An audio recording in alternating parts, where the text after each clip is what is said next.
انہی تمام ٹاپک پر آج کے پروگرام میں ہم ڈسکس کریں گے. ہمارے ساتھ شریک گفتگو ہوں گے بریگیڈیئر بابر علاؤالدین, تجزیہ کار ہیں. اس کے ساتھ ساتھ ہم تجزیہ لیں گے ڈاکٹر سعید الہی صاحب کا.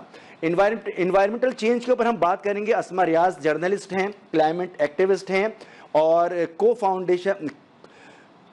فاؤنڈر ہیں آئی کین کمیونٹی کی. ہم ان سے بھی گفتگو کریں گے. ایک بریک لیں گے, بریک کے بعد دوبارہ حاضر ہوں گے. Welcome back. بریک پہ جانے سے پہلے ہم نے ذکر کیا کہ آج کے پروگرام میں ہم بات کریں گے سب سے پہلے ارشد ندیم کی. ارشد ندیم نے پاکستانی قوم کو جو خوشی دی ہے, یقینی طور پر یہ پوری دنیا کے لیے ایک مثال ہے. اور ہمارے ساتھ ہمارے پینلسٹ موجود ہیں. سب سے پہلے ذکر کریں گے بریگیڈیئر بابر علاؤالدین صاحب. بتائیے گا کہ ارشد ندیم نے ایتھلیٹ کے طور پر ایک تمغہ حاصل کیا. پاکستان کو 40 سال کے بعد گولڈ میڈل نصیب ہوا. 1992 کے بعد کوئی میڈل پاکستان آ سکا ہے. یقینی طور پر یہ ایک بہت بڑی بات ہے. اور جو ان کی پرفارمنس تھی اس اولمپک میں, تو یقینی طور پر وہ بھی جو ہے بہت ایکسٹرا آرڈنری تھی. کیا کہیں گے, کتنی بڑی اچیومنٹ ہے کسی بھی کھیل میں پاکستان کی ہے؟ جی واقعی بہت بڑی اچیومنٹ ہے, ہر لحاظ سے بہت بڑی اچیومنٹ ہے. آپ نے کہا کہ 40 سال بعد پاکستان کو کوئی تمغہ ملا. 40 سال پہلے میں نے ہاکی میں تمغہ حاصل کیا تھا. کسی بھی انڈیویجول ایتھلیٹ کا ہماری 77 ایئرز زندگی میں آزادی کے بعد سے آج تک کسی انڈیویجول ایتھلیٹ نے پہلا اطلاعی تمغہ حاصل کیا ہے اولمپکس میں. اور میرے نزدیک تو یہ بہت بڑی اچیومنٹ ہے. ہر پاکستانی کا سر انہوں نے فخر سے بلند کیا. اور جیسے آپ نے ذکر کیا کہ یہ نارمل اچیومنٹ نہیں ہے, ایکسٹرا آرڈنری اچیومنٹ ہے. ان کا مقابلہ بہت سخت تھا. جو ان کے قریب ترین حریف تھے ہندوستان سے جن کا تعلق تھا, وہ ظاہر ہے ورلڈ چیمپئن بھی تھے, لیکن ارشد ندیم نے نہ صرف ان کو بیٹ کیا, گولڈ میڈل حاصل کیا, بلکہ ساتھ ہی ساتھ نیا اولمپک ریکارڈ بھی قائم کیا. تو ہر لحاظ سے ایک بہت بڑی اچیومنٹ ہے. ریکارڈ نیا بنایا, فرسٹ ٹائم پاکستان کے لیے گولڈ میڈل لیا, ملک کا نام فخر سے بلند کیا.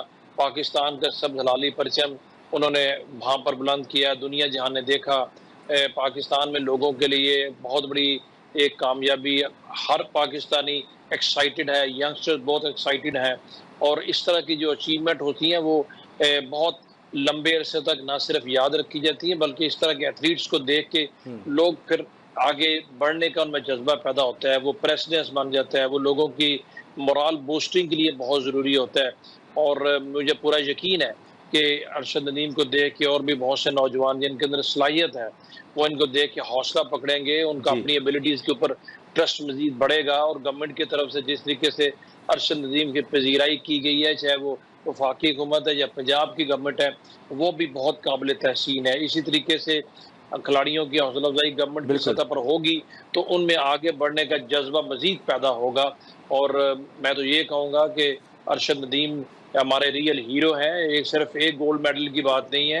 پاکستان کا نام تمغے جیتنے والی فہرست میں آیا, اور وہ بھی گولڈ میڈل حاصل کر کے ایکسٹراڈنری. الفاظ شاید کم پڑ جائیں ان کی اس اچیومنٹ کو, جتنی بڑی اچیومنٹ ہے. ڈاکٹر سعید الہی صاحب, حکومتی سطح پر ہم وہ تیاریاں نہیں کرتے ینگسٹرز کے ساتھ کہ جب وہ کسی بھی شعبے میں آگے آنا چاہتے ہیں ان کو وہ سپورٹ نہیں ملتی. پورے ڈپارٹمنٹ ہیں لیکن کام نہیں کرتے, ادارے موجود ہیں لیکن پرفارم نہیں کرتے, ینگسٹرز کو سپورٹ نہیں کرتے. اگر ہم ریاستی سطح پر بھرپور انداز میں ہر شعبے میں اپنے ینگسٹرز کو مواقع فراہم کریں تو آپ سمجھتے ہیں کہ یہ میڈل جو ہیں میڈلز میں تبدیل ہو سکتے ہیں؟ جی بہت شکریہ. بیسیکلی جو آپ نے بات کی ہے یہ صحیح ہے کہ بہت زیادہ ہماری سرپرستی نہیں ہے, اور اس کی وجہ سے یہ بھی ہے کہ ہمارے پاس فنڈنگ کی کمی ہوتی ہے, اور دوسرا یہ کہ چند کھیلوں پر توجہ ہے اور باقی جو ہیں وہ عدم توجہی کا شکار ہیں. لیکن میں اس کیس میں آپ کو بتانا چاہ رہا ہوں کہ ارشد صاحب جو ہیں یہ تقریباً 18-20 سال سے اس کھیل میں تھے. اس سے پہلے کبڈی پلیئر تھے, اور پھر ان کو آج سے 18 سال پہلے واپڈا میں گریڈ 11 میں ایک جاب دی گئی تھی جو صرف یعنی آنرری جاب تھی, تنخواہ ملتی تھی. اور اس کے بعد ان کی سرپرستی واپڈا کرتا رہا جو آج ہم بھول جاتے ہیں. اور اس کے بعد پھر انہوں نے واپڈا میں رہنے کے ساتھ ساتھ 2016 میں جو جونیئر ایشین چیمپئن شپ تھی ویٹنام میں وہ جیتی. تو اس کے بعد ان کا جو تقریباً 3 سال کے بعد پھر انہوں نے ایشین چیمپئن شپ جیتی, جس کے بعد واپڈا میں ان کو گریڈ 18 میں ترقی دے دی گئی. اس کے بعد ان کی ایک انجری ہوئی, اس انجری میں گورنمنٹ نے ان کی امداد کی, 2.5 ملین روپیز کی سپورٹ بھی کی گئی. اس طرح اور بہت سی جو ہماری پاکستان اولمپک ایسوسی ایشن ہے وہ بھی ان کی سرپرستی کرتی رہی، بلکہ 2020 میں جاپان میں بھی انہوں نے 5th پوزیشن حاصل کی تھی. تو اس کے بعد جو پاکستان اولمپک ایسوسی ایشن، حکومت، ان کے جو کوچ تھے سلمان بٹ صاحب، آج ان کا نام کوئی لوگ کم لے رہے ہیں، انہوں نے بلا معاوضہ انہیں تربیت دی. پھر ڈاکٹر صاحبان تھے 2، جن میں ڈاکٹر باجوہ تھے، ڈاکٹر اسد عباس شاہ تھے. ان ڈاکٹرز نے ان کی ہمیشہ حمایت کی، مدد کی، ان کو گائیڈ کیا، ان کی انجریز کا خیال رکھا. اور پھر آہستہ آہستہ پچھلے 10-12 سال میں جو ان کو سرپرستی کی ضرورت تھی، مالی اعانت کی ضرورت تھی، مکمل طور پر تو نہیں لیکن کم از کم کافی حد تک وہ جاری رہی. جیسے ابھی بہت سے ڈیروگیٹری باتیں پاکستان کے وقار کو خراب کرنے کے لیے عالمی معیار پہ کی جاتی ہیں کہ جن کے پاس جیولین نہیں تھی، ان کے پاس شوز نہیں تھے، یہ باتیں بالکل غلط ہیں. انہیں جہاں جہاں سے سپورٹ مل سکتی تھی وہ دی گئی ہے. اور آج ہم پورے فخر سے سر بلند کر کے کہہ سکتے ہیں کہ پاکستانی ایک عظیم قوم ہے، اس میں ٹیلنٹ موجود ہے. اسے صرف سرپرستی اور مدد کے ساتھ ہم دنیا کا کوئی بھی میڈل، کوئی بھی پوزیشن، کوئی بھی چیز حاصل کر سکتے ہیں، بشرطے جیسے آپ نے کہا کہ تھوڑی بہت اس میں ہمیں اعانت اور مدد ہو. ہمارے پاس بے تحاشا ٹیلنٹ ہے، 64% یوتھ ہے اس ملک میں. اب مسئلہ یہ ہے کہ بچے جو ہیں وہ فیلڈ کے بجائے ساری گیمز ٹی وی پہ، اسکرین پہ کھیلتے ہیں. تو ہمیں اس پورے سسٹم کو تبدیل کرنے کے لیے سہولتیں فراہم کرنی ہوں گی، اچھے ہمیں اسٹیڈیم بنانے ہوں گے، ایئر کنڈیشننگ، آسٹر ٹرف اور اس طرح کی بہت سی چیزیں ڈیولپ کرنی ہوں گی. اور اپنے بجٹ میں سے ہمارے پاس پہلے بھی ہم تعلیم پہ، صحت پہ بہت کم خرچ کرتے ہیں، سپورٹس پہ بہت کم ہے. لیکن میرا یہ خیال ہے کہ اگر ہم حکومت کے ساتھ ساتھ جو صاحب ثروت افراد ہیں پاکستان میں، جیسے مختلف ادارے، محکمے، پولیس کا محکمہ ہے، کسٹمز کا، وابڈا کا اور نیوی کا، بہت سے لوگ ہیں، آرمی کے لوگ، جہاں پہ یہ سپورٹ کرتے ہیں، تو میرا خیال ہے جو ہم پورے پاکستان میں چیریٹی میں بڑے معروف ہیں. ہم پاکستانی قوم بہت بڑی مقدار میں، تعداد میں چیریٹی کرتے ہیں. تو میرا خیال ہے کہ چیریٹی کے ساتھ ساتھ اگر ہم سپورٹیو پروگرام شروع کر دیں اور ٹیلنٹ کو ہنٹ کریں، ہمارا بلوچستان، ہمارا کے پی، آپ یقین کیجئے سندھ، میں وہاں جاتا ہوں، ہمارا ساؤتھ پنجاب، وہاں پہ اتنا ٹیلنٹ ہے اور لوگوں کو اتنا شوق ہے کھیلنے کا. اگر ان کو پک کر لیا جائے، تربیت دی جائے، ان کی اعانت کی جائے تو وہ بالکل بے پناہ ٹیلنٹ موجود ہے. اور اگر یقینی طور پر حکومتی سرپرستی حاصل ہو جائے، جس طرح سے آپ نے کہا کہ مختلف ڈپارٹمنٹس کے سطح پر اگر ان کھیلوں کو فروغ دیا جائے تو ہمارا جو ٹیلنٹ ہے وہ ضائع نہیں ہوگا. اس کے ساتھ ساتھ ہم آپ کو بتائیں کہ 11 اگست آج کا دن جو ہے اقلیتوں کا دن ہے. پاکستان میں اقلیتوں کا دن منایا جاتا ہے. پاکستان میں بسنے والی اقلیتوں کو کتنے حقوق حاصل ہیں؟ پاکستان کے آئین میں تو ان کو حقوق حاصل ہیں، کیا ان کو وہ حقوق گراؤنڈ پر بھی مل رہے ہیں؟ وہ مطمئن ہیں یا ان کے کچھ شکوے شکایت ہیں؟ تو اس پر بھی ہم اپنے پینلسٹ سے بات کر لیتے ہیں. بریگیڈیئر بابر علاء الدین صاحب، قائد اعظم نے 1947 میں 11 اگست کو ہی تقریر میں کہا تھا کہ پاکستان وجود میں آ رہا ہے، اور یہ صرف 2-3 دن پہلے کی ان کی تقریر ہے. تو انہوں نے واضح کر دیا تھا کہ اس خطے میں بسنے والی اقلیتوں کو کوئی ضرورت نہیں ہے کہ وہ یہاں سے مائیگریٹ کر جائیں، وہ یہاں رہ سکتے ہیں عزت اور وقار کے ساتھ، پوری اسی طرح سے جس طرح سے کوئی بھی پاکستانی ہوگا. اقلیتوں کو قائد اعظم نے تو وہ حقوق دیے تھے، ہمارے آئین میں بھی وہ حقوق حاصل ہیں. تو آپ سمجھتے ہیں کہ گراؤنڈ پر بھی یہی حقیقت ہے؟ جی، اس میں کوئی شک نہیں. ہمارا آئین اقلیتوں کو برابری کے حقوق دیتا ہے، اس میں اقلیتوں کے حقوق کا تحفظ بھی ہے. اور سب سے بڑھ کے ہمارا دین، ہمارا مذہب بھی اس چیز کی تعلیم دیتا ہے، زور دیتا ہے کہ آپ کے پاس، آپ کی ریاست میں، آپ کے ملک میں بسنے والے، چاہے ان کا تعلق کسی بھی مذہب یا کسی بھی طبقے سے ہو، ان کو وہی حقوق حاصل ہیں جو کہ میجورٹی کو ہے. تو سب سے پہلے تو ہمیں سب سے بڑی موٹیویشن اپنے دین مذہب سے ملتی ہے. نبی کریم صلی اللہ علیہ وسلم کی زندگی سے آپ دیکھ لیں، انہوں نے بھی بہت سارے مواقع کو پر انہی چیزوں کا ذکر کیا. ریاست مدینہ میں اس وقت ان کے بدترین دشمن بھی رہا کرتے تھے، جن میں یہودی شامل تھے، مگر جہاں تک حقوق کی بات ہے ان کو ہمیشہ برابری کے حقوق دیے گئے. قائد اعظم کا آپ نے ذکر کیا، بانی پاکستان کی تمام تقاریر میں کہیں نہ کہیں آپ کو اس چیز کا ضرور ذکر ملتا ہے. آئین میں بھی یہ بہت واضح طور پہ بیان کیا گیا. ابھی جہاں تک اس چیز کا تعلق ہے کہ جو قانون اور آئین کے مطابق اقلیتوں کو حقوق حاصل ہے وہ آن گراؤنڈ ان کو ملتے ہیں کہ نہیں ملتے ہیں. آج اگر ہم دنیا کے مختلف ممالک کو دیکھیں، بالخصوص ساؤتھ ایشیا میں یا ڈیولپنگ کنٹریز میں جن میں پاکستان کا شمار ہے، تو میرا خیال ہے ہمارے ملک کے اندر اقلیتوں کے ساتھ جو سلوک رکھا جاتا ہے، دنیا کے بہت سارے ممالک کی نسبت یہاں پر بہت بہتر سچویشن ہے۔ اکا دکا واقعات ہوتے رہتے ہیں، 100% آپ کی پاپولیشن کبھی بھی مطمئن نہیں ہوتی، لیکن اقلیتوں کو زندگی کے تمام شعبوں میں ایکسل کرنے کے مواقع حاصل ہیں۔ فوج میں آپ دیکھیں اقلیتوں سے تعلق رکھنے والے لوگ ابھی بریگیڈیئرز ہیں، جنرلز ہیں، اس سے پہلے بھی رہے ہیں، سول سروس میں اپنا کام کر رہے ہیں، سیاست کے شعبے میں ہیں، بزنس میں ہیں، زندگی کے ہر شعبوں میں اقلیت جہاں جہاں کسی کے اندر ٹیلنٹ ہے اس کو پورا موقع ملتا ہے۔ عدلیہ میں موجود ہیں، کوئی نہیں کہہ سکتا، چیف جسٹس بھی گزرے ہیں، عدلیہ میں موجود ہے، ہائیسٹ پوزیشن پر بھی لوگ رہ چکے ہیں۔ تو جہاں پر کسی کے اندر ٹیلنٹ ہے، موقع اس کو ملتا ہے، وہ ایکسل کرتا ہے۔ کسی کو یہ شکایت نہیں کر سکتا پاکستان کے اندر کہ اس کو صرف اس بنیاد پر پیچھے کیا گیا یا اس بنیاد پر اس کو آگے نہیں آنے دیا جاتا کہ اس کا تعلق کسی اور مذہب سے یا اسلام سے نہیں ہے۔ تو میرے نزدیک پاکستان میں سچویشن بہت بہتر ہے۔ ہمارے مسائل میں دیکھ لیں ہندوستان میں آج کیا حال ہے، دنیا نے آوازیں اٹھانا شروع کر دی ہیں۔ اتنا بڑا ملک ہے، حالانکہ وہاں پر بہت بڑی تعداد میں اقلیت آباد ہے، 25 30 سے 26 کروڑ کے قریب وہاں پر لوگ ایسے ہیں، بلکہ آلموسٹ 30 کروڑ کے قریب جن کا تعلق ہندو مذہب کے علاوہ دوسرے مذاہب سے ہے۔ لیکن وہاں پر بہت زیادہ جو ہے ہم دیکھتے ہیں کہ وہ اکھنڈ بھارت اور خاص طور پر مسلمانوں کو ٹارگٹ کیا جاتا ہے۔ ڈاکٹر سعید الہی صاحب، بھارت کا ذکر کر لیتے ہیں۔ بھارت میں اقلیتوں کو وہ حقوق حاصل نہیں ہے، لیکن میڈیا وار میں، پروپیگنڈے میں بھارت بہت آگے ہے۔ اگر پاکستان میں کوئی چھوٹا سا بھی واقعہ ہو جاتا ہے اس کو بہت ہائی لائٹ کیا جاتا ہے، لیکن خود بھارت میں سرعام قتل کیا جاتا ہے اقلیتوں کو، خاص طور پر مسلمز کو۔ دیکھیں، بھارت میں 3 سٹیجز آئی ہیں۔ ایک وہ سٹیج تھی جو مہاتما گاندھی کی تھی، جس میں نان وائلنس ان کا نعرہ تھا۔ پھر نہرو آئے تو انہوں نے اس کو کہا کہ مذہب کا تعلق سرکار سے نہیں ہوگا۔ لیکن مودی صاحب کے آنے کے بعد بھارت میں تباہی کا جو آغاز ہوا ہے اور جس طرح اقلیتوں کو نشانہ بنایا گیا ہے، جس طرح بابری مسجد کو شہید کیا گیا اور اس کے بعد سپریم کورٹ نے اس کی تائید کر دی اور پورا معاشرہ ایک تشدد کی نئی لہر کا شکار ہوا، کیونکہ جو تعلیمات تھیں مودی صاحب کی، ان کی پارٹی کی، وہ نفرت تھی، وہ اسلام سے نفرت تھی، وہ ہندو مخالف تمام مذاہب سے نفرت تھی۔ تو وہ نفرت جو انہوں نے جس کے بیج بوئے تھے 20 سال 30 سال پہلے، اس کا پھل وہ آج کاٹ رہے ہیں۔ آپ دیکھیں کہ امریکہ اور کینیڈا میں جو مختلف اقلیتوں کے لوگوں کو نشانہ بنایا گیا، انہیں ہلاک کیا گیا یا ہلاک کرنے کی کوشش کی گئی، جس کے نتیجے میں بھارت کے انٹیلیجنس افسران کو امریکہ کے حوالے کیا گیا۔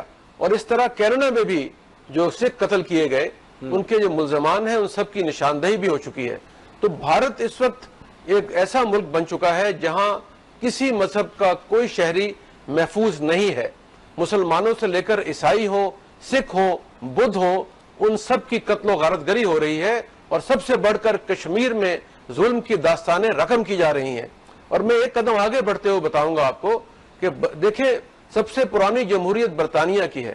ہم کہتے ہیں جناب ان کی آئینی حکومت ہے۔ پچھلے دنوں سے برطانیہ میں جو نسلی فسادات ہو رہے ہیں اور جس طرح نسلی بنیادوں پر لوگوں کے خلاف کارروائیاں کی جا رہی ہیں، لوگوں کے گھر جلا رہے ہیں، مسجدوں کو نقصان پہنچایا جا رہا ہے، معصوم بچوں کو ہلاک کیا جا رہا ہے، تو میرا خیال ہے اس لحاظ سے پاکستان اب بھی برطانیہ اور بھارت سے بہت بہتر ہے۔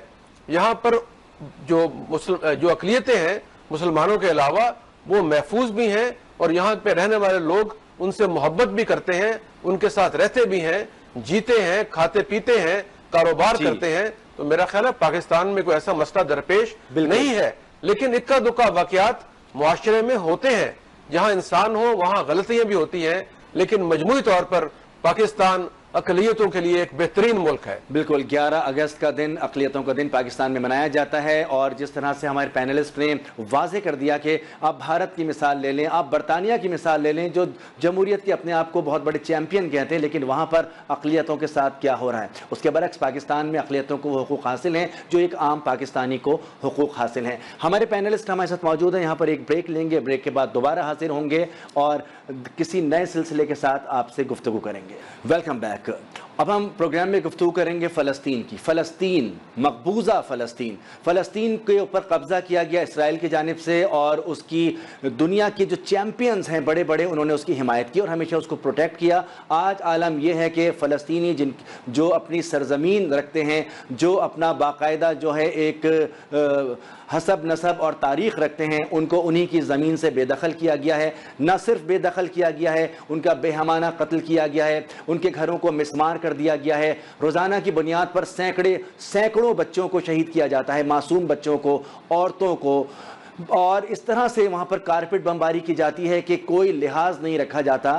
جنگ کے بھی کچھ اصول ہوتے ہیں اور وہ جنگ کے تمام اصول وہاں پر اگنور کر دیے گئے ہیں. آخر کیا وجہ ہے کہ اسرائیل کو روکنے والا کوئی نہیں ہے.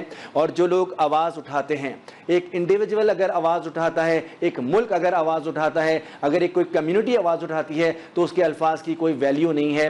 اور اسرائیل کا ساتھ دینے کے لیے سپر پاورز آ جاتی ہیں، بڑے بڑے بلاکس آ جاتے ہیں. آخر کیا وجہ ہے کہ فلسطین کے اوپر ہوتا ہوا ظلم دنیا کو نظر کیوں نہیں آتا، اور اس کو کس طرح سے روکا جا سکتا ہے؟ اسی پر بات کرتے ہیں. ہمارے پینلسٹ ہمارے ساتھ موجود ہیں، بریگیڈیئر بابر علاء الدین صاحب اور ڈاکٹر سعید الہی صاحب. بابر علاء الدین صاحب، جہاں پر ہم دیکھتے ہیں دنیا میں بڑے بڑے ظلم ہوئے، جنگیں ہوئیں، لیکن یہ بھی ایک تاریخی حقیقت ہے کہ موجودہ صورتحال جو اس وقت فلسطین میں ہے، یہ کسی نے نہیں دیکھی.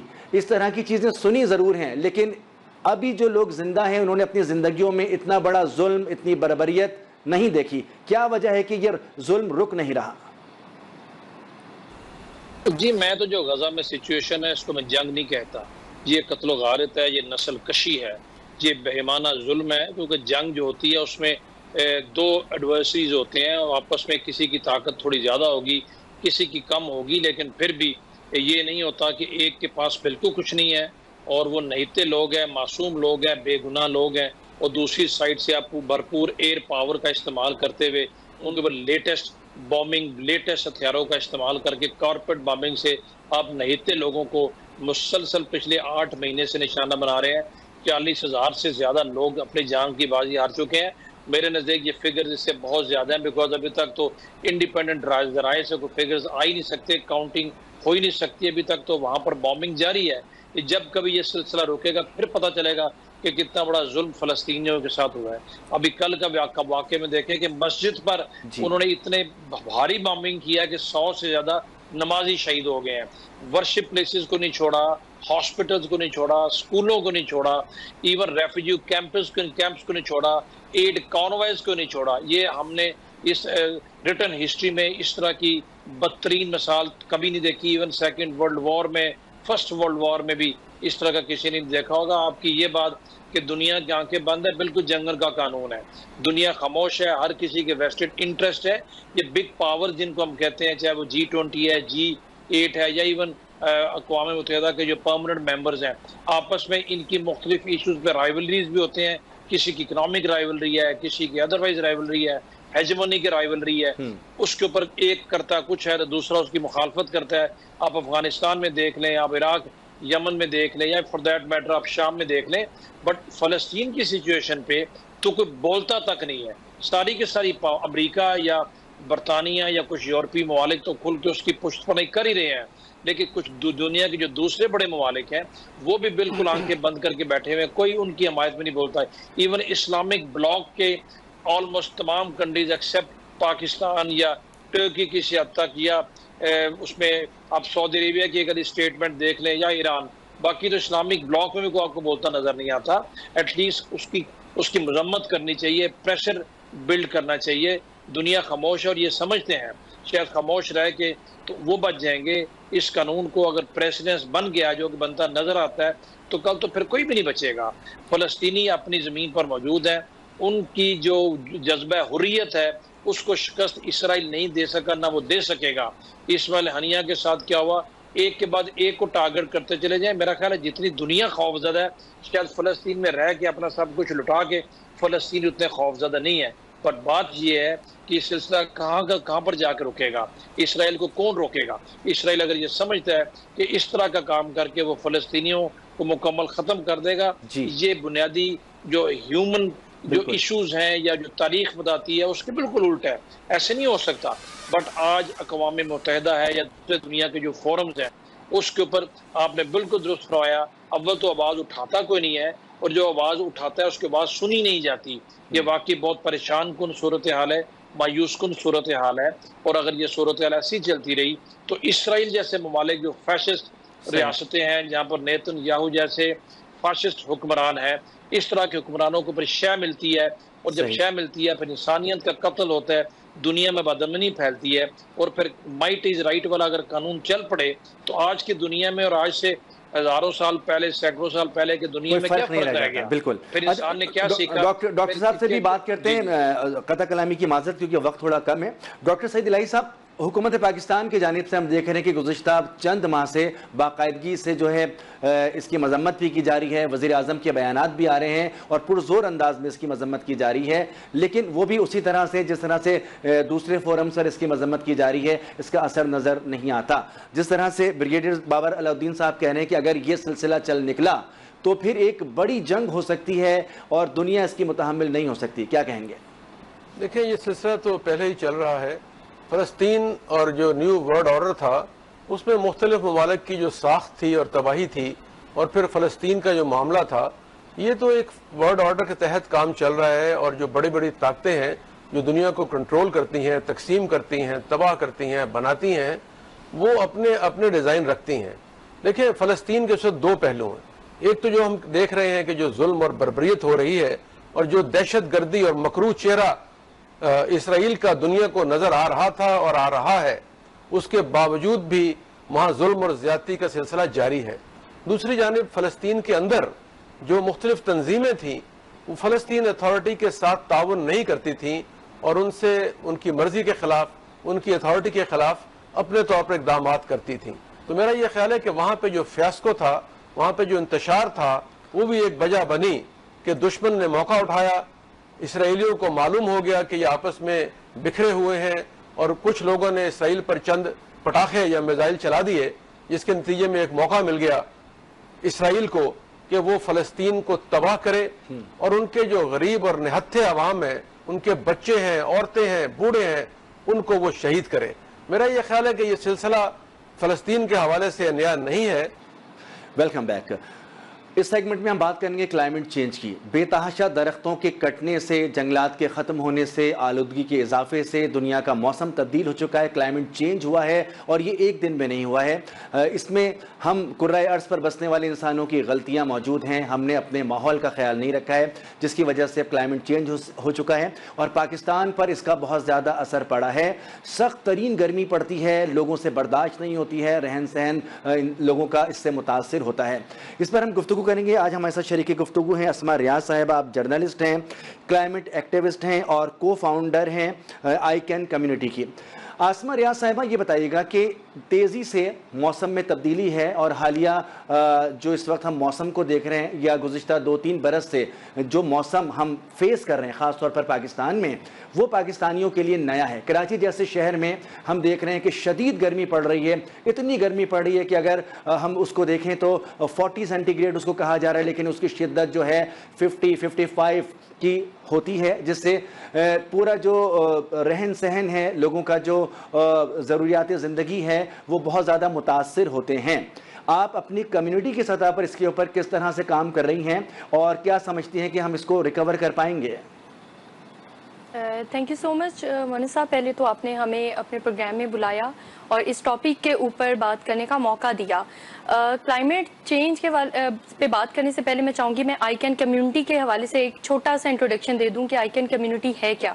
آئی کین کمیونٹی ایک ڈفرینٹ ہے, باقی جو ڈیجیٹل میڈیا ہیں ان سے ڈفرینٹ اس لیے ہے کہ ہمارے جو ٹاپکس ہیں وہ اس کو یونیک بناتے ہیں. ہم اسپیشلی کلائمیٹ چینج سے ریلیٹڈ ہر ٹاپک کو اس میں کور کرتے ہیں, وہ اوور پاپولیشن ہو, وہ سنگل یوز پلاسٹک کے استعمال کے اوپر لوگوں کو اویئرنیس دینی ہو, زیرو ویسٹ ٹپس ہوں, eco friendly sustainable living tips ہوں, یا پھر بجٹ مینجمنٹ ہو. ہر اس طرح کی جو چیز ہے وہ ہم اس پہ ڈسکس کرتے ہیں. اور پلانٹیشن جو ہے وہ تو اسپیشلی ابھی ہماری حالیہ جو ہے پلانٹیشن ڈرائیو ہماری چل رہی ہے انڈیپینڈنس ڈے کے اوپر. اسپیشلی یہ ہم نے انیشیٹو لیا ہے کہ ہم نے 10,000 ٹریز لگانے تھے, جو کہ 10 لاکھ تک ہمارا جو ڈیجٹ ہے وہ پہنچ گیا. اور ابھی بھی مزید ہمیں ملک بھر سے جو ہے وہ ویڈیوز اور پکچرز لوگوں کی ریسیو ہو رہی ہیں جو کہ پلانٹیشن کر کے ہمیں ایک پکچر شیئر کرتے ہیں. تو کلائمیٹ چینج کا جو آپ نے سوال کیا کہ ٹیمپریچر ہمارا جو ہے وہ تیزی سے بڑھ رہا ہے, آپ 40 کی بات کریں, جسٹ امیجن کہ ہمارا ٹیمپریچر اگر 56 تک پہنچ جاتے تو انسانی بقا ممکن ہی نہیں ہے, انسانوں کے لیے سروائیو کرنا مشکل ہو جائے گا, اور ہماری دیگر جو جاندار ہیں ان کے لیے بڑا مشکل ہوگا. ڈیفارسٹیشن جتنی تیزی کے ساتھ ہو رہی ہے پاکستان میں, آلریڈی ایک جو بڑا چیلنج ہے وہ یہ کہ ہمارے پاس جنگلات بڑے محدود ہیں, اونلی 6% ایریا, بلکہ اس سے بھی کم آپ کہہ سکتے ہیں کہ ہمارے پاس جنگلات ہیں. اس میں بھی زیادہ تر ایریاز جو ہیں وہ خشکی کے ہیں. ہمارا سندھ آپ نے ذکر کیا, خشک علاقے ہیں بہت سے ہمارے پاس, اور اس کے علاوہ آپ کے پنجاب کے کچھ ایریاز ہیں خشک ہیں, صحرا جہاں پر ہمارے پاس ہیں. جو جنگلات بچے ہیں وہ بھی انفارچونیٹلی ہمارے کچھ کرائسس کی وجہ سے تیزی کے ساتھ کٹ رہے ہیں. سب سے پہلے اس میں لوگوں میں اویئرنیس نہیں ہے, غربت ہے, بڑھتی ہوئی آبادی ہے جس کی وجہ سے جنگلات کٹ رہے ہیں, اور یہ سارا لوڈ جو ہے یہ پورے اوور آل انوائرمنٹ کے اوپر پڑتا ہے. کراچی کی آپ نے بات کی تو میرے ذہن میں سمندر آتا ہے. میں پہلے بھی بات اس پہ کر چکی ہوں کہ سمندر کی آپ بات کریں تو یہ بڑی ایک ہمارے پاس نعمتیں ہیں کچھ اللہ تعالیٰ نے جو ہمیں نوازا ہے. تو رہ گئی ہماری رسپانسبلٹی, ہماری سوشل رسپانسبلٹیز بنتی ہیں کہ ہم ان نیچرل ریسورسز کا خیال رکھیں. انفارچونیٹلی ہم لوگ اس طرح سے ان کی کیئر نہیں کر پا رہے ہیں جس طرح ہمیں کرنی چاہیے. تو آئی کین کمیونٹی جو ہے وہ لوگوں کو نہ صرف اویئرنیس دیتا ہے, نہ صرف ایک ایشو ہم ہائی لائٹ کرتے ہیں کہ یہ ایشو ہے, بلکہ ہم اس کا ایک سلیوشن بھی آپ کو دیتے ہیں کہ اس کا سلیوشن یہ ہے, زیرو ویسٹ آپ نے کرنا ہے, آپ چیزوں کی کمپوسٹنگ سٹارٹ کریں, آپ پلاسٹک کی اشیاء کا استعمال کم کریں, سنگل یوز پلاسٹک آئٹمس کو آپ مت یوز کریں. ساحل سمندر کے اوپر اسپیشلی کراچی کے لوگوں کو میں میسج دینا چاہوں گی, آپ جگہ جگہ جو لٹرنگ کرتی ہیں یہ سمندری حیات کے لیے یہ جان لیوا ثابت ہوتے ہیں. ہم نے اپنے ماحول کو بچانا ہے, اپنی سمندری حیات کو بچانا ہے, اپنے پلانٹیشن اپنے ٹریز کو بچانا ہے. سب سے پہلے تو یہ جو ٹریز موجود ہیں ان کو تباہ ہونے سے ہم نے بچانا ہے. نئے ٹری لگانے کا انیشیٹو جو ہے, جو سٹیپ ہے وہ تو بعد میں ہے. پہلے تو ہم جو موجود ہیں ٹریز ان کی کیئر کریں, ان کو لک آفٹر کریں. جی اچھا, ایک حکومتی سطح پر ہم دیکھ رہے ہیں کہ شجر کاری مہم کا آغاز کیا جاتا ہے. سابقہ حکومت نے جو ہے ملین ٹری پروگرام دیا, اور ابھی موجودہ حکومت میں بھی ہم دیکھ رہے ہیں کہ مختلف سطح پر جو ہے شجر کاری مہم ہو رہی ہیں, لیکن اس کا کوئی بہت زیادہ اثر ہوتا ہوا نظر نہیں آ رہا ہے, کیونکہ ظاہر ایک پودا لگتا ہے پھر اس کو بڑھنے میں کئی سال لگتے ہیں. لیکن جتنی تیزی سے ہمارا موسم تبدیل ہو رہا ہے, فوری طور پر کیا ایسا کیا جائے کہ ہم اس کو کچھ تو کور کر سکیں؟ دیکھیں, سب سے پہلے تو میں یہ کہوں گی, رہی بات گورنمنٹ کی, تو گورنمنٹ نے ہمیں یہ کسی ایک حکومت کے اوپر نہیں, ہمیں اس میں لانگ ٹرم پالیسیز کی ضرورت ہے اس میں, جو کہ پاکستان کی بہتری کے لیے, پاکستان کے انوائرمنٹ کی بہتری کے لیے جو چلتی رہیں. اور شجر کاری مہم جو ہے یہ تو ہم بچپن سے سنتے آ رہے ہیں, کتابوں میں پڑھتے آ رہے ہیں میرے خیال میں کہ شجر کاری کرنی چاہیے, یہ ایک ہمارا دینی فریضہ بھی ہے, اس کا ثواب الگ ہے, درخت لگائیں. یہ بچوں میں یہ اویئرنیس جو ہے وہ ان کے چائلڈ ہوڈ سے ہی یہ ڈالنی چاہیے کہ بیٹا یہ آپ نے پلانٹ لگانا ہے, جیسے جیسے آپ گرو کریں گے ویسے ویسے یہ پلانٹ جو ہے یہ گرو کرے گا اور یہ ٹری بنے گا. کیونکہ پاکستان میں اس وقت جو صورتحال ہے, پر پرسن کو جو سانس لینے کے لیے آکسیجن کے لیے ضرورت ہے وہ کم از کم بھی 2 ٹریز لگانے چاہیے. اور اوور آل دیکھا جائے تو ہمیں تقریباً 200 کروڑ درختوں کی ضرورت ہے اس ٹائم کہ ہمارا کلائمیٹ کے جو بیڈ امپیکٹ ہے اس کو کور اپ کیا جا سکے. تو یہ تو گورنمنٹ لیول پہ جو بھی ایکٹیویٹیز کی جا رہی ہیں وہ تو ہیں ہی ہیں, لیکن ہماری سوشل رسپانسبلٹی ہے آپ کے چینل کے تھرو میں کہنا چاہوں گی, بلکہ میڈیا میں کہتی ہوں it's 4th pillar of the state, تو میڈیا اپنی رسپانسبلٹی جو ہے وہ بڑے اچھے طریقے سے ادا کر رہا ہے. اویئرنیس ہی ایک چیز ہے اور میڈیا بہت اچھا اور بڑا سورس ہے اویئرنیس پرووائڈ کرنے کا. ہم نے ریسنٹلی ایکٹیویٹی کی یونیورسٹی کے اسٹوڈنٹس کو ہم اس میں انگیج کر رہے ہیں, اس میں ہم جو اسکول کے بچے ہیں ان کو انگیج کر رہے ہیں تاکہ گراس روٹ لیول کے اوپر ہم اس کیمپین کو رن کر سکیں.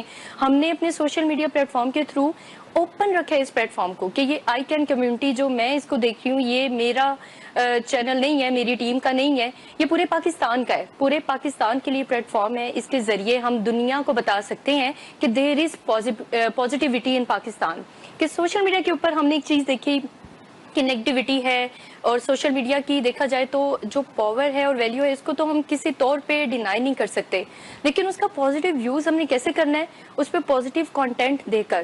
تو یہ کمی ہمیں محسوس ہوئی تھی کہ ہم یہ چیز کریں، لوگوں میں فرسٹریشن ہے. اویئرنیس کے حوالے سے بھی آپ کام کر رہی ہیں، مونسون کا سیزن چل رہا ہے، اس سیزن سے ہم کتنا فائدہ اٹھا سکتے ہیں اور کون کون سے ایسے پودے ہیں یا درخت ہیں جو ہم شہروں میں لگا سکتے ہیں تاکہ شہروں کا ماحول بھی کچھ بہتر ہو؟ دیکھیں مونسون کے بارے میں سیانے بزرگ جو ہیں وہ کہا کرتے ہیں کہ سوکھی لکڑی بھی اگر زمین میں لگا دی جائے تو سبز ہو جاتی ہے. تو میں یہی میسج دوں گی کہ اس موسم کا جو ہے وہ زیادہ سے زیادہ فائدہ اٹھانا چاہیے. آپ کو نیچرل ہیومیڈیٹی مل رہی ہے، آپ کو پانی مل رہا ہے، آپ کو ایسا انوائرمنٹ مل رہا ہے جو بڑا سپورٹیو ہے. اس میں تو خود رو جو جھاڑیاں ہوتی ہیں وہ بڑی تیزی سے گرو کر جاتی ہیں، اور جو پلانٹس آپ لگائیں گے ڈیفینیٹلی وہ بھی ایک اچھا چانس ہے. اس میں دیکھیں آپ ہر ایریا کے اکارڈنگ ڈفرینٹ ٹریز لگا سکتے ہیں، جس میں ہمارے پاس پھولدار پھلدار پودے لگائیں. ہمارے پاس نیم ہے، نیم کے دیکھیں میڈیکل بھی بہت، میڈیکلی دیکھا جائے بہت فائدے ہیں، اور ہربل ایک وہ ہے میڈیسن تیار ہوتی ہیں. اس کے علاوہ سایہ دار یہ درخت ہوتا ہے اور گرمی سردی دونوں ٹیمپریچر ایکولی یہ برداشت کرنے کی صلاحیت رکھتا ہے. پیپل لگائیں، شیشم لگائیں، کیکر لگا سکتے ہیں آپ، اور اس کے علاوہ آپ کھجور لگا سکتے ہیں. بلوچستان میں ویسے ہی پنجگور جو ہے وہ بڑا مشہور ہے ادھر کھجوریں وہاں کی. اور سندھ کی اگر بات کریں ساحل سمندر جو ہے وہ آپ کوکونٹ کے ٹریز وغیرہ لگا سکتے ہیں. اس طرح کے ان کو ہرا بھرا بنانے کے لیے مطلب ڈفرینٹ جو ایریاز ہیں ان کے انوائرمنٹ کے اکارڈنگ ہم یہ ٹریز لگا سکتے ہیں. شہتوت لگائیں آپ، پنجاب میں آم مشہور ہیں، آم لگائیں. تو ہر موسم کے اکارڈنگ یہ جو پلانٹس آپ لگائیں گے یہ گرو کریں گے. اس کے علاوہ آپ اپنے گارڈننگ بھی کر سکتے ہیں بڑے پیمانے کے اوپر. اگر آپ ٹریز نہیں لگا سکتے ہیں، آپ اپنے گھروں میں اسپیس اگر چھوٹی ہے آپ گارڈننگ کریں. اور اس کے علاوہ اگر آپ نے درخت لگانا ہو تو اپنی دیوار سے اس کا تقریباً فاصلہ اتنا رکھیں کہ وہ آپ کی دیوار کی جو بیس ہے اس کو نقصان نہ پہنچائے، اور وہ ٹری جو ہے وہ لانگ ٹرم چلے. کوئی ایسی سٹیج نہ آئے کہ اس ٹری کو کسی بھی ریزن سے وہ راستے کی کوئی ہرڈل بنے تو اسے کٹ نہ کرنا پڑے. یہ بھی ایک ریزن ہوتی ہے ڈیفارسٹریشن کی کہ آپ اس کو ٹھیک سے لگاتے نہیں ہیں. تو اس چیز کا ہم نے خیال رکھنا ہے، اور پھر اس کے بعد میں کیئر بھی کرنی ہے. یہ نہیں کہ آپ نے ایک درخت لگایا ہے اور اس کو آپ بھول گئے ہیں. اس کو بر وقت پانی دینا ہے، اس کو جو اس کی ریکوائرمنٹ ہے، اس کو کوئی کسی قسم کی اس کو کٹنگ کی ضرورت ہے اس کے پتوں کی، وہ آپ نے کرنی ہے بر وقت. بہت بہت شکریہ عاصمہ ریاض صاحبہ، جرنلسٹ ہیں، کلائمیٹ ایکٹیوسٹ ہیں، اور ایک ایکٹیویٹی کر رہی ہیں آج کل، اور کو فاؤنڈر ہیں آئی کین کمیونٹی کی. آئی کین کمیونٹی کے بارے میں وہ بتا رہی ہیں کہ وہ لوگوں کو اویئرنیس دے رہی ہیں کہ کس طرح سے ہم جو ہے کلائمیٹ کو کنٹرول کر سکتے ہیں، بگڑتے ہوئے موسم کو ہم کس طرح سے کنٹرول کر سکتے ہیں. شجرکاری مہم کے ذریعے اپنے ماحول کو صاف کرتے ہوئے چیزوں کو آگے بڑھایا جا سکتا ہے. خاص طور پر شہری ماحول کو کس طرح سے صاف ستھرا رکھا جا سکتا ہے. یقینی طور پر بدلتے ہوئے موسم کو ٹھیک کرنے کے لیے آنے والی نسلوں کے لیے اس ماحول دوست ایکٹیویٹی کو آگے بڑھانا ہوگا، اور ایسے اقدامات نہ صرف حکومتی سطح پر بلکہ ایک انفرادی طور پر بھی ایک شخص کو یہ کرنے ہوں گے کہ اگر وہ اپنے لیے اپنے گھر کے باہر جگہ ہے تو 1-2 درخت لگائے اور اس کا خیال رکھے، تو آنے والے دنوں میں موسم بہتر ہو سکتا ہے، اور اس بگڑتے ہوئے موسم سے ہم اپنے آنے والی نسلوں کو محفوظ رکھ سکتے ہیں. اجازت دیجیے، اللہ حافظ.